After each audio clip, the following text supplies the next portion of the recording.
Morning guys, welcome to study with Sunita channel में। एक बार फिर से आपका स्वागत है हमारे channel study with Sunita channel में।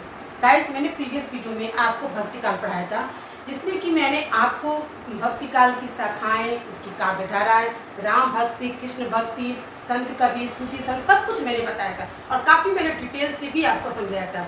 और मैंने कहा था कि पार्ट 1 और पार्ट 2 में करके इसको मैं पूरा करूँगी। जैसा तो पार्ट 1 में मैंने आपको सब कुछ मतलब डिटेल से बता दिया था कि क्या क्या धाराएं होती हैं, क्या शाखाएं होती हैं, कृष्ण भक्ति, राम, सब कुछ मैंने बता दिया था। आज मैं आपको पार्ट 2 में भक्ति काल में जितनी रचनाएं हैं, और वो रचनाएं मैं आज आपको लेके आई हूँ कि जो आपके एग्जाम में आते हैं, जो आपके एग्जाम्स के लिए इम्पोर्टेंस है, बहुत महत्वपूर्ण है। लगभग मैं आपको 23 लेकर आई हूँ और आपको 23 में 5 या 6 आते हैं, वो तो मिलना ही मिले। चाहे आप किसी भी चीज़ का कंपटीशन का एग्ज़ाम देते, किसी भी परीक्षा के लिए तैयारी करते हो, इसमें से आपको मिलना ही मिलना है। मैंने आदिकाल की भी रचनाएं बताई, रचनाकार बताए थे, और आज मैं आपको भक्ति काल की, क्योंकि एक सेपरेट मैं इसलिए बता रही हूँ कि आप उसको पढ़ लीजिए और सारी रचनाओं को याद कर लीजिए। बिना याद किए तो कुछ भी संभव नहीं। केवल वीडियो को देखा और उसके बाद याद हो जाता है, ये तो पॉसिबल नहीं है, ठीक है ना। तो आप वीडियो को बार बार देखेंगे, पढ़ेंगे तो समझेंगे, आपको याद हो जाएगा। और ये आपको भी पता है कि रचना और रचनाकार आपको आते ही आते, ठीक है ना। हर एक एग्जाम में आपके आते ही आते हैं। तो इसीलिए मैंने अलग अलग आदिकाल, भक्ति काल, फिर रीतिकाल, फिर आधुनिक, सबको मैं बताऊंगी सब। इसीलिए मैं सेपरेट मतलब पार्ट में करके बना रही हूँ कि किसी वीडियो में आपकी सारी बातें आपको समझ में आ जाए, उसकी परिभाषा, उसकी शाखाएं, जो भी कुछ है समझ में। फिर एक वीडियो में आपके रचना और रचनाकार, ताकि आप जब ये सर्च करेंगे कि भक्ति काल की रचना और रचनाकार, तो आपको मिल जाएगा आपको, ठीक है ना। तो सेपरेट है केवल ये रचना और रचनाकार। तो बहुत इंपॉर्टेंस होता है किसी भी एग्जाम्स के लिए, रचनाओं का पढ़ना बहुत ज़्यादा महत्वपूर्ण है। 5-6 के लिए आपको पूरी 100 याद करने पड़ते हैं, तो जाके उसमें मैं वही लेकर आई हूँ जो बहुत ही महत्वपूर्ण है, ठीक है ना। चलिए, इसको स्टार्ट करने से पहले मैं एक बार आपका फिर से स्वागत करते हैं अपने channel study with Sunita ma'am के, ठीक है। गाइस, प्लीज़ मेरे चैनल को सब्सक्राइब कीजिए, लाइक कीजिए, शेयर कीजिए। अधिक से अधिक लोगों को शेयर करेंगे तो आपको ये अच्छी चीज़, मतलब मैं जो पढ़ाती हूँ आपके पास नोटिफिकेशन जाएगा, ठीक है ना। और आपको इसी नए वीडियो में मिलेंगे, ठीक है। तो चलिए स्टार्ट करते हैं। स्टार्ट देखिए, आज मैं आपको देखिए रचना और रचनाकार किसके, भक्ति काल को। और भक्ति काल को मैंने बताया है कि पूर्व मध्यकाल भी कहा जाता है, ठीक है ना। ये भी आपको जानना बहुत जरूरी है, क्योंकि अगर मान लीजिए भक्ति काल करके नहीं लिखा है और केवल पूर्व मध्यकाल लिख के और रचनाकार दे दिया, तो आप ये सोचेंगे नहीं क्या किसमें का ये पूछ दिया। तो आपको ये जानना है कि भक्ति काल को ही पूर्व मध्यकाल कहते हैं, ठीक है ना। अब का सबसे महत्वपूर्ण और फेमस प्रसिद्ध आता है, ये आप भी जानते हैं और मैं भी जानती हूँ, क्या कि बीजक जिसका साखी शब्द रमैनी, ठीक है ना। बीजक साखी शब्द रमैनी, इनकी कौन है, कबीरदास। बहुत इंपॉर्टेंस है, ठीक है ना, और अति महत्वपूर्ण है। फिर है बानी के कौन है, रैदास। पद्मावत, अखरावट, ठीक है ना। पद्मावत आपको पता है कि बहुत महत्वपूर्ण है, उन्हीं का लिखा हुआ अखरावट है मलिक मोहम्मद जैसी। मैंने जैसी लिखा क्योंकि उनका पूरा नाम ही लिखा जगह के अभाव में, तो आप जान जाइए उनका नाम मलिक मोहम्मद जैसी है, ठीक है ना। आखिरी कलाम, ठीक है, चित्ररेखा, मलिक मोहम्मद जैसी। सूरसागर सरावली, ठीक है, ये भी आपको पता है कौन है, सूरदास। और ये बहुत महत्वपूर्ण है, सूरसागर सरावली, सूरदास। और साहित्य लहरी गोवर्धन लीला, सूरदास, ठीक है। ज़्यादातर आपको एक बात ट्रिक समझ लीजिए, अपने समझने के लिए समझ लीजिए कि सूरदास की ज़्यादातर जो रचना है वो सुर से ही शुरू होती है। ऐसा नहीं है कि सारी रचनाएं उनकी कोशिश से, बस ज़्यादातर क्या सुर से। जैसे देखिए, आप यहीं पे देख लीजिए, सूरदास की क्या है, सूरसागर सरावली, ठीक है, सरावली, सूरदास। फिर स से ही मतलब साहित्य लहरी गोवर्धन लीला, ठीक है। अब यहाँ पे आपके पास है कि भ्रमर गीत पद संग्रह, ये आपका अलग हटके है जो सूरदास का ही है, ठीक है। फिर यहाँ आ गया सूर 25, ये भी आपके सूरदास का ही है, ठीक है ना।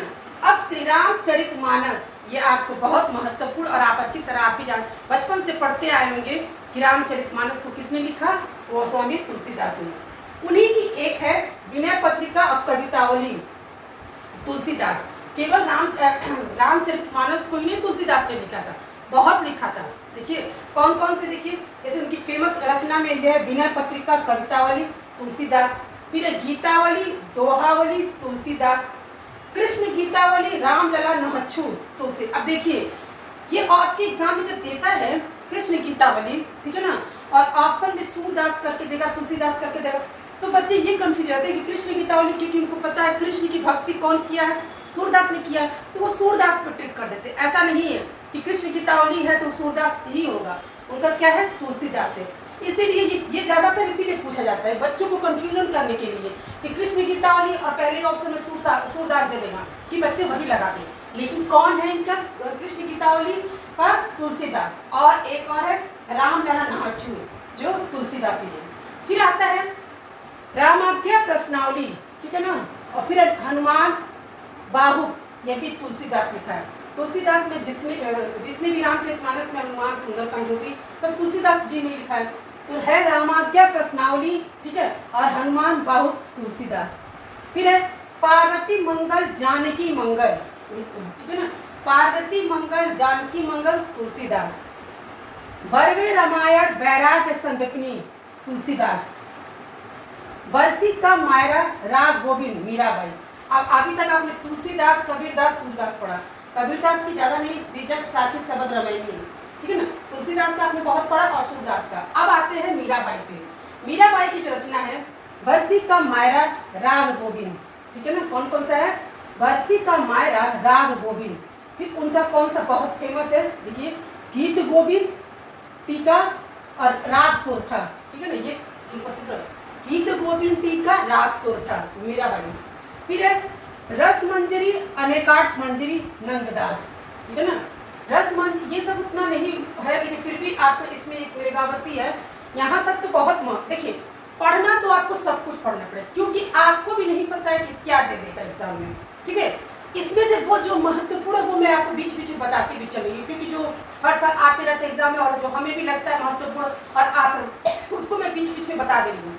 लेकिन पढ़ना तो आपको सब कुछ पड़ेगा, एक नज़र तो आपको सब पे डालनी ही पड़ेगी, ठीक है ना।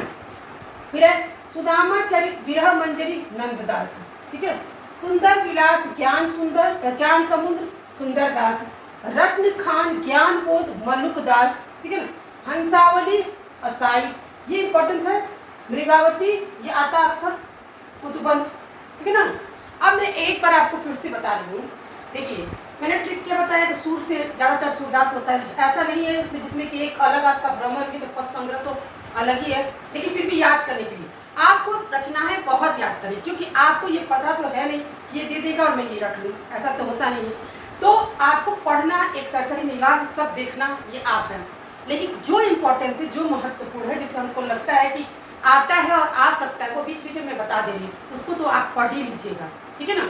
और हमसे इतना में से आपको एग्जाम में 5-6 आता है, आपको मिलना ही मिलना। अरे भाई आपके 30-25 है जिसमें कि आप है, इसमें कि मैंने 23 तो लिखवा ही दिया है, तो आपको इसमें से मिलेगा, ये तो श्योर है, मैं पूरी 100% श्योर हूँ, इसमें से मिलना ही मिलना है आपको, ठीक है, क्योंकि लगभग मैंने मतलब लिखवा दिया है और लगभग वही लिखवाया जो एग्जाम में आते हैं। तो आपको पढ़ने से आपको बहुत फायदा होगा, वीडियो देखने से आपको बहुत फायदा होगा। चलिए, बीजक का शिवसाखी शबद रामायणी ये एकदम बहुत ही महत्वपूर्ण है, कबीरदास। फिर है बानी रायदास, पद्मावत अखरावत, ये आपको मैं प्रीवियस वीडियो में भी बताई हूँ। तो मलिक मोहम्मद जायसी, आखिरी कलाम चित्ररेखा जायसी, सूर सागर सरावली सूरदास, ठीक है ना, साहित्य लहरी गोवर्धन लीला सूरदास, भ्रमर गीत, देखिए यहाँ पे सूर करके बीच में सूरदास के बीच में आपका आ गया भ्रमर गीत पद संग्रह, ये याद रख लीजिएगा, ये बहुत महत्वपूर्ण है। भ्रमर गीत ये सूरदास का है, ठीक है ना। फिर सूर 25 ये भी सूरदास का।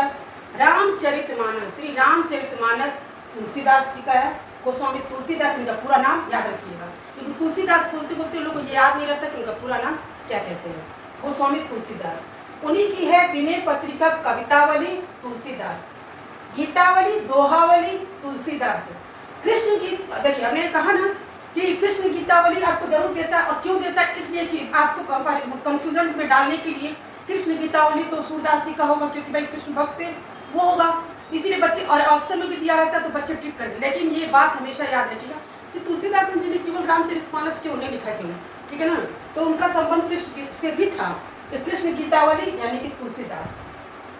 फिर रामाख्या प्रश्नावली हनुमान बाहु तुलसीदास, पार्वती मंगल जानकी मंगल तुलसीदास, वैरवे रामायण वैराग्य संदर्भनी तुलसीदास। अब देखिए अभी तक तुलसीदास बहुत पढ़ लिया।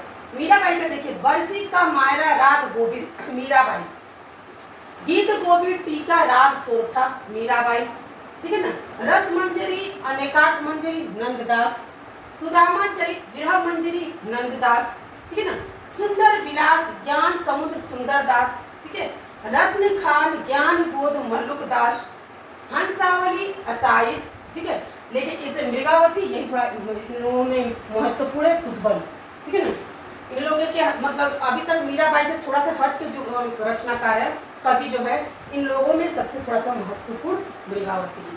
गाइस ये थे आपके वो महत्वपूर्ण रचनाकार और रचना जो आपके एग्जाम में आते ही हैं। इनको पढ़ के आप याद कर लीजिए, आपके एग्जाम्स के लिए अति महत्वपूर्ण है, ठीक है। मिलते हैं नेक्स्ट वीडियो में। वीडियो से मिलने से पहले आपसे मैं रिक्वेस्ट करती हूँ प्लीज़ मेरे चैनल को लाइक करिए, शेयर करिए, सब्सक्राइब करिए। मिलते हैं नेक्स्ट वीडियो में नए वीडियो के साथ।